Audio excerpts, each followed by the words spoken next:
Bonjour et bienvenue sur cette revue de notes de lecture qui a pour objet de faire partager les principaux livres et documents que j'ai découverts ou qu'on m'a donné à découvrir et qui participent tous de ce que j'appelle le développement de l'intelligence spirituelle. Aujourd'hui, je voudrais vous parler d'un livre qui est sorti malheureusement à titre posthume et qui a été écrit par une amie et kabbaliste renommée Dominique Aubier et dont le titre est « Le devenir du monde est lié à celui de l'homme ».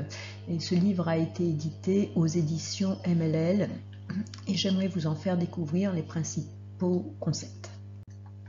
Alors, dans ce livre, qui, je vous disais, a été édité à titre posthume, Dominique Aubier se livre à une étude biblique sur la place de l'homme dans l'univers. Son analyse aborde non seulement le lien entre l'homme et son environnement, mais aussi sur l'effet du comportement de l'homme sur celui-ci. Donc elle démontre ainsi la relation réciproque entre les éléments dits naturels et ceux que l'on qualifierait d'humains. L'homme en effet participe à des énergies plus vastes que les seules mémoires, pensées, émotions et sensations qui composent son être apparent et couramment manifesté. Donc c'est toute la relation entre l'homme et son créateur via ses prophètes qui est analysée par Madame Aubier. Elle met en valeur l'importance du jugement. L'homme est acteur dans un monde interconnecté et créé d'après un plan et une intention que son déroulement nous révèle. L'homme agit à l'intérieur d'une structure qui obéit à un mécanisme général. La Bible l'avait énoncé, la science le découvre. Donc, à l'intérieur de cette structure, l'homme est totalement libre d'agir. Mais ces choix ont des conséquences, car l'univers a des lois, une justice, dont celle des hommes n'est qu'un pâle reflet d'ailleurs.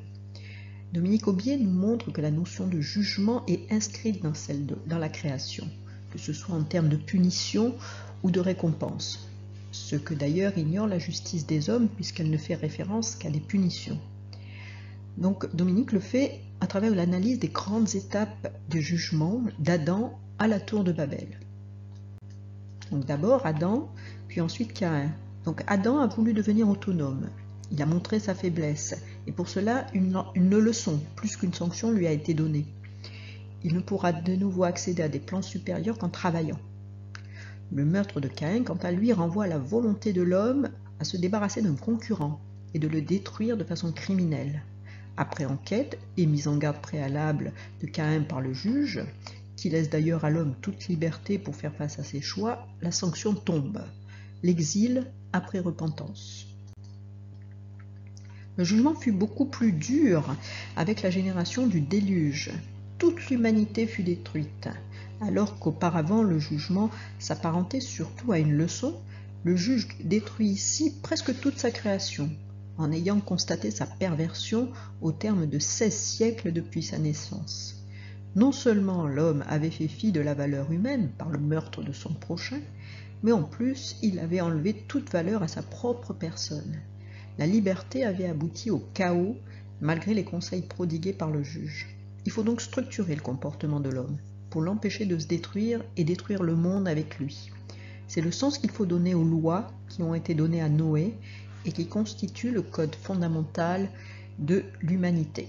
Je vous invite à les découvrir, il s'agit de 7 lois. Puis, ce fut la tour de Babel. La tour de Babel qui fut construite dans une visée matérialiste et afin de se prémunir contre les cataclysmes.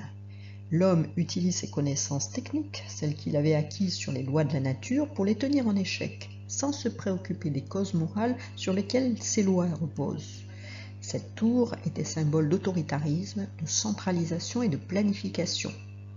La sanction tombe là aussi, différente, selon l'intention des 3 groupes d'hommes qui avaient participé à la construction de la tour. Dispersion pour les uns, transformation en singes, esprits et démons, nous disent les textes, pour les autres, et enfin, confusion du langage.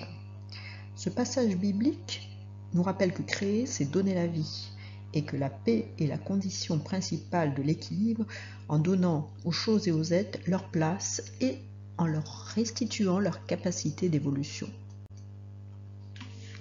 Alors quels sont les termes clés du livre ? Eh bien l'évolution du niveau de conscience nous parle ce livre, mais aussi de liberté, dans le cadre de lois universelles bien comprises, mais souvent ignorées.